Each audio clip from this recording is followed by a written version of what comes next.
So I think that this might end up being my last video here. We're going to talk about the 1-2-1-1 press zone, sometimes called the diamond press. As you can see that these blue players, I'm assuming in this case, the red is inbounding and trying to go this way. So us as the blue players, you form a little diamond here. That's the 1-2-1-1. So yeah, that's why they call it the diamond. I think it has another name, but I'm forgetting it now. Oh, I think one team calls it like Shaka Smart or Havoc or something like that. But I'll probably just call it Diamond or 1-2-1-1. So this is sort of similar to the one I talked about in Suffocation Man briefly at the end, except obviously this is a zone concept, whereas that one is more of a man. That just would frequently turn into this if the players on the other team happen to align themselves similarly. So yeah, and I'm going to go into more detail here. So when I'm talking about these players, I'm going to talk about them the same way I normally would talk about 1-3-1 players. So actually, let me change some of these colors. So as you can see, if I had if I just put these wings back a little bit, this would be a 1-3-1. So this is the top, or because if we were in the half court, that would be the top. This is my middle, bottom, and then the two wings here. So I'm gonna call them the same thing. The only difference is that in this zone, this guy, the top here, is usually called the madman. So I'm probably gonna call him that for the sake of argument here. One thing to know about this is that our team this is a very tiring defense because you're going to be running all over the place, especially for the madman. The madman will get burnt out pretty fast.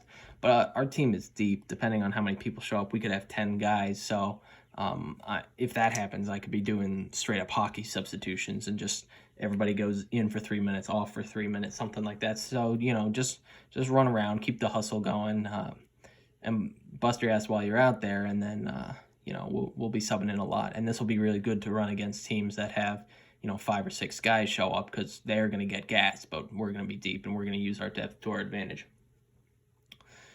So let's talk about when to trap. This will be pretty quick. If we're running this defense, like if we've talked about this before the game and this is the defense we've decided to run, then every time that we make a basket, then we're setting it up. And the same would be going for, like, let's say we threw a ball out of bounds down on this side here, and they were to inbound it, we'd say, okay, anytime they have to inbound the ball on their side of the basket, and probably even on any out of bounds from the sides too, below half court, still on their side, then we'll set it up. So if a basket is missed, we may set it up. It kind of depends. So... And it'll also depend on what we're running in conjunction with it, if we're running a combo scheme. So I'll get to that a little later. But, like, if, let's say, the madman happens to be in the paint and, their team gets a rebound, that kind of, like, goes down in the corner, and he immediately runs over there and pressures them, and another wing starts to trap or something like that, then we'll say, okay, we've kind of got it set up. But, like, let's say it's a long rebound up top here. They've already gotten to the middle of the floor. The madman is somewhere down on the wing. We're going to be like, okay, we're out of it. Or maybe just, 3 of their guys have taken off down the court already, and we're like, all right, they've got too many leakers, so probably not on a missed shot. It'll probably mostly be on makes, but you never know. If the madman, is having a lot of energy, he can just say, well, as soon as the ball goes up, I'm going to chase it, and if I get, I'll get myself in front of the ball at least and start pressuring it, and then the people behind me will figure out whether or not they want to trap, but at the very least, I'll be pressing sort of full court. So let's talk about pre-pass in a situation where, from here on out, I'm going to only talk about inbounding situations. So I'm going to move this guy off to the side because I don't think anyone really inbounds from directly under the basket generally. So the madman's job in this case is to not allow the ball into the middle, because pretty much as soon as the ball gets into the middle, the press is done. So you need to force pass to the corner. So you're going to be playing inside on this guy here. So I'm lining him up with in relation to the red here, not the yellow, because the yellow is the ball, of course. and just saying, all right, I'm gonna get my hands spread wide and I'm forcing the pass to the corner. Ideally, like I said in the last one, the short corner's easiest because that'll be easier to trap. But if it goes to the other one, no problem. We'll still get there too. The wing's job is to try and force their players into the corners. I've seen some defenses where they try to like deny the ball here, but when you do that, these players tend to spread out and somebody cuts down the middle, and it's very easy to break it when you do that. So it's all right. You could be sort of doing like a 3/4 kind of denial, sort of like we talked about our one pass away defense in the suffocation man, the SOS man, in the sense that like, all right, if my guy's here, I'm gonna like kind of cover him up a little bit and have my arm over him, just in the sense that like I want to keep pushing him down farther this way. And you don't have to be physically pushing him. You can a little bit. You don't have to shove the guy or anything, but just like keep putting pressure on him. And just by the fact that you're covering up this inside corner of him, he's going to want to go down that way unless he takes off that way. But either way, you keep him, if somebody's in your zone, you keep them towards the sideline. And ideally, you press them down there. And if you press them up there, I'll get to that a little later. So if some guy's hanging out up here and no one else is in your zone, you might just kind of play back a little bit and say, okay, buddy, you want to throw that pass all the way down there? Same thing here. So if nobody else is in your zone, there's a guy down by the corner, then you could play back a little bit and say, okay, buddy, like just dare him to throw this pass over the top, because keep in mind, we got this guy here. So the middle's job is to watch a little bit of everything, and he needs to keep an eye on anyone hanging around half court, like in these sort of situations, or a guy back here, and he wants to start to anticipate these passes. If he has to, he can drop down and take away some middle passes, but that probably shouldn't be necessary. Like if two guys cut to the corner or something, like if we've run this a couple times and they know they're struggling to get it in, they may bring more and more guys down this direction to try and get it in. Almost like, you know, they're inbounding that end and they're running a full play. So what they'd be smart to do is kind of spread two guys to the corners, take them out of here and get a guy to the middle. So in that case, like if you know that there's only one guy back and he's got it, or even if all four people are down here, you can kind of drop down a bit to pressure it, but you really never need to go inside the 3-point arc, really. So you can come down a little bit, but not too far. Otherwise, I would imagine more than two people rarely are going to be doing it, but if they get three, you can kind of come down here. And then if a pass gets to the middle, then you just kind of wait there long enough for this guy to get back in front of it, and then you'll drop back and do your thing. So the last role in the pre-pass is the bottom guy. Generally, the rule of thumb is that you're just going to keep an eye on anyone that's crossed half court already and make sure that there aren't any easy full court passes to break the press. What some people say, the rule of thumb, is that you'd never let anybody get behind you, but that's not entirely necessary. You know, like if the ball has still yet to be passed in, and let's say they're in an alignment like this, you don't need to be like, oh, well, I need to be sucked to the baseline because this guy is, I can't let him get behind me, you know, like you could probably be up here and be kind of playing halfway between them, maybe even more to this side, knowing that, okay, this guy's keeping an eye on him or something. But you don't have to be all the way back there because there's not a chance this pass I mean, they could throw this pass all the way down here and try and lead him to the basket, but it's not like you're not going to get there in time. So I'm not too worried about it. And what's more likely to happen is sometimes a guy will run all the way down to the baseline, but normally if they know they're getting pressed, the other players will kind of wait up around here, you know, some sort of area. So maybe if you see this guy shadowing over here to take this guy, you'll be kind of back here. This would be a scenario where you don't want to let anyone get behind you. So like if they're kind of spread out like this and you're the rim protector, you don't want to get up here and then let this happen. But so you still want to stay behind, but yeah, you're just kind of watching the whole floor. You're the last line of defense. You're not a trapper, so you don't have to worry about any of that kind of stuff. So let's talk about what happens post-pass. The wing cannot let himself get beat sideline because as soon as the ball enters the corner, we're going to be trapping it. So let's say the ball gets here and we get a trap going on. And I'm not even going to worry about the other players on the floor. I'm just going to kind of set them up in a basic alignment again, just to sort of spread things out. If there's a trap going on in this sort of coffin corner area down here, and this wing gets beat sideline, they are going to have like an immediate 4-on-2 pretty much, or a 5-on-3, depending. Maybe even a 3-on-1 if this guy had been kind of aggressive. You know, and if he's just strolling up here 3-on-1, I mean, they're going to get a basket. So you cannot get beat sideline if you are the wing. That's your most important thing to keep in mind. So you're playing the sideline. I mean, you're kind of playing him straight up, but shading the sideline. And if you're this guy, for the same reason, you don't want to let the double team get split. He might not get through immediately for, you know, a breakaway like it would be if he just ran around the sideline, because it's a little tougher to get through the middle. But still, you don't want to be like, oh, well, he's got the top side, I'll just get the inside and then just let him go between you. So if he gets anywhere, you know, you're gonna be like almost, you know, finger to fingertip here, shoulder to shoulder, and be forcing him back to the middle if anything. But in reality, you'll probably be swarming him, and he's not going to do a lot of dribbling at all. Let me scooch that back in. So, like I said, just to set it back up again, if the ball goes to the corner, either corner, let's say this corner now, then we're going to trap it every time. And that's going to be the madman in the wing. So as soon as this, you know, as soon as the inbounds pass is made here, you're coming over there and you're trapping it. So then what the other wing's job is to zone up the inbound. Well, let me just move these up for a sec. The other wing's job is to sort of cover both of these guys, the inbounder and the guy in his zone, if there is one. I mean, if this guy's dicking around down here and they have nobody else, then yeah, you could just cover this guy. And now we have a trap for free, basically, because these guys are all pretty much covered and none of these passes are accessible. But once they've played it once or twice, they're going to be smart enough to get at least 2 guys down here. So you got to kind of zone up both of these guys. Sometimes you get good steal opportunities, like as soon as that pass is made, a lot of people look for the quick pass back here. You know, they just want to drop it down. So as the madman, when you're coming over, again, be aware of that and be aware that they might be trying to go right past you.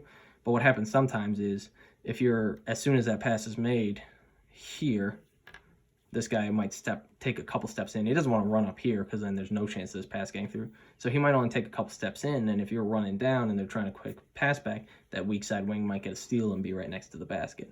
So you want to kind of try and cover both of these guys. So in that scenario, this guy's also going to be helping doing some zone. So this middle guy is always kind of lurking around. He's actually the one that ends up getting most of the steals. Because like what'll happen is, you know, he'll kind of like creep his way down here or something so that when this pass is taken away and maybe this one, you know, you might be kind of zoning up these 2 players. Let's say they're a little closer. You know, some wild passes get thrown out of here. Maybe this guy sees, oh shit, this guy's open now because the wing's crashing down. He tries to chuck a blind cross the court pass, and now that's an easy interception, and we're going for a basket. Of course, you don't want to get beat deep, but that's why this guy isn't letting anyone get behind him unless they're pretty deep already.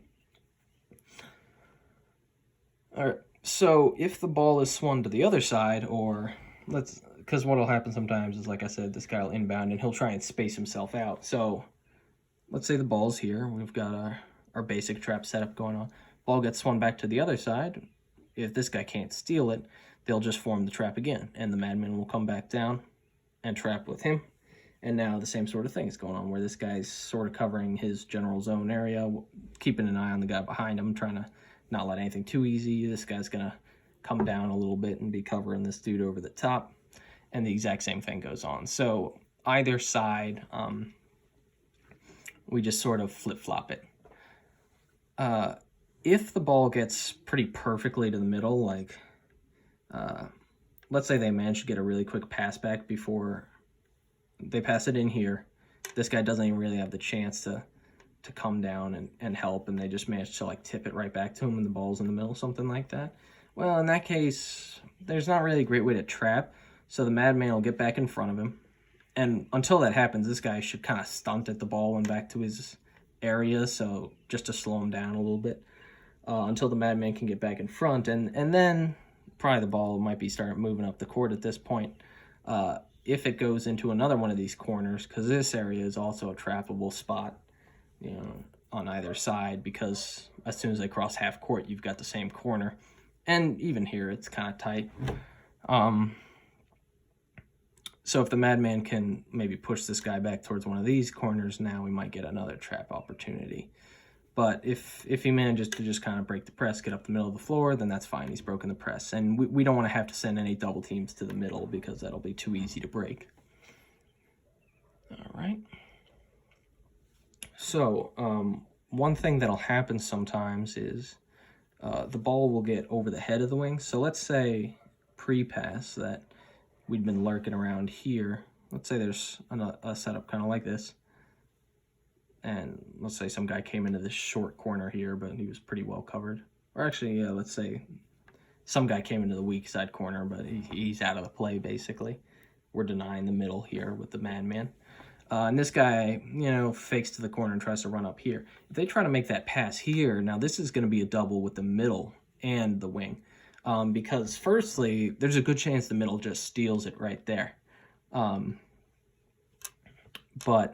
Or the wing, depending on how badly the pass is thrown. But if not, then we've got another nice sideline trap where if he wants to get out of it, he's going to have to backpedal probably and try and come all the way around here. But by the time he does that, let's say we're coming up here. Now, if he manages to kind of sort of backpedal and get his way out of it, we'll just trap again with the guy at the bottom. He'll drop back again, and we're in our normal sort of zone where we're still pushing him back towards the corner. So whoever's on the weak side with the wing at a given time and the middle both need to be paying attention to who's open and zoning them up appropriately, because that's really what this all hinges on. I would love it if, this guy or something just completely ran himself out of the play and we got to play like 4-on-4. Because if they get up here, we don't want this guy coming up here for the reasons I already said. So they'll kind of get a 5-on-4 and it'll be a little easier to break. But assuming some guy's just kind of hanging around, not doing anything,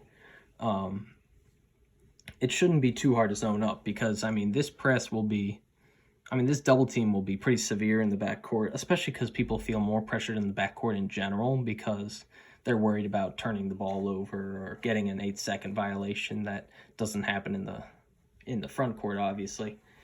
So they're going to be panicking trying to get the ball out of there. So they might throw a bad pass here that gets stolen by one of these guys, or they might throw it and it gets stolen here, or they might try and chuck it over his head, and there's a quick double team here while these guys start to recover. There could be any number of things that end up in the ball getting stolen. So that's why these guys always have to be sort of paying attention to who's open and making sure that they're spaced accurately. The middle guy really is doing a lot of lurking, sort of like a strong safety, just playing a robber coverage in football, just waiting for you to throw a little post route over the middle, forgetting that he's lurking there for an interception. So let's talk about combo schemes, as I mentioned earlier. So normally what'll happen is teams will man up after this press gets beaten, or the ball gets across half court. So if we did that, we'd probably just go straight into suffocation man, because I already mentioned this is pretty similar to the press I described for that. And it's a high pressure scheme. We're denying the ball. It's similar. So that would be likely if we decided we wanted to go man against this particular team, we would just run suffocation man most likely, especially because it doesn't make sense to press and harass them. And then as soon as they cross half court, just give up and be like, oh, okay, we'll settle into a pack line. Because if we're playing pressure, let's play some pressure. The reason a lot of teams will go man is because let's say this guy, let's say the ball gets back to the middle or something, and or actually let's say it gets advanced up the sideline. They make a good pass. Maybe they beat this guy over the head and they make a pass, and the middle kind of comes over and stops it or something like that. Now, if we try to settle into a zone or something, I don't really know how you could, because you're so stretched out already. So what would make the most sense is for this guy to be like, all right, well, I got to prevent this from happening. Obviously, these guys are covering. And then, once this let's say he dribbles out of this area and he's not really trapped anymore, then, this guy will probably take whoever's the next closest dude. And as somebody else crosses, then he'll peel off and cover him. So that's how that man would sort of work. In general, if we have a situation where the press gets broken and we're going to man, you're not going to be trying to match up with a specific guy. What you're really going to be wanting to do is to just find somebody close by, and then we'll deal with the rest later. However, since the setup is similar to a 1-3-1, like I already talked about, I may have us just settle into that. So let's kind of set it up from the beginning again. Especially if the press sort of gets beaten middle, then we may just settle down into a 1-3-1. So let's say whatever. Let's say the ball gets passed in. However, it gets back to the middle, whatever. And the guy manages to dribble it over the center lines. We're probably just going to have, the wings sink down and the middle sink down. And we're in a 1-3-1. And then we're just going to run that defense for the rest of the time. So in that case, the positions are pretty obvious because, like I said, there's some perfect analogs for the positions already. So the only thing that I might consider is saying that when we run the 1-2-1-1, the diamond press, I usually want the middle guy, the guy that lurks at half court, to be somebody quick, somebody that I know can accelerate quickly. Whereas you want the back guy to sort of be like a rim protector since he's the last line of defense. And as you may recall from the 1-3-1, that is kind of similar to these positions, but reversed. Normally you want the baseline guy to be the quick dude, and you want your rim protector in the middle. So what I might say is, like, if we're settling into a half court, you settle here, but now I want my quick guy at the bottom, my rim protector back in the middle, and that's our classic 1-3-1. So, I'll let you know. It depends on the personnel. I'll probably start by saying, yeah, just settle into it the way you'd think. And then later, if I decide, no, I want the other guy on the baseline, I'll tell you to switch in the future. So we'll kind of feel that out as it goes, depending on the personnel. And also, I know a lot of you guys are well-rounded.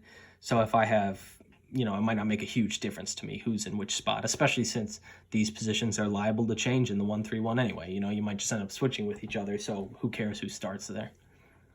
And another benefit is that if we're doing this, well, I don't know if it's a benefit per se, but if we're doing this and you know that you are the madman, because, well, let me back up and say that if we run man, I might designate somebody to be the madman, or I might simply say whoever's closest. Like, if we're just running man after it gets beaten, I might just say, look at the zone you're close to, and that's what you're doing. So, if a shot goes up and we've got, some players kind of scattered around the arc like this, you might just look and be like, all right, well, I'm the closest guy back, so I'm the back guy. I'm close to the basket. I'm the madman, and then these are the wings, and this is the middle guy. And it might not be a personnel thing if we're running man.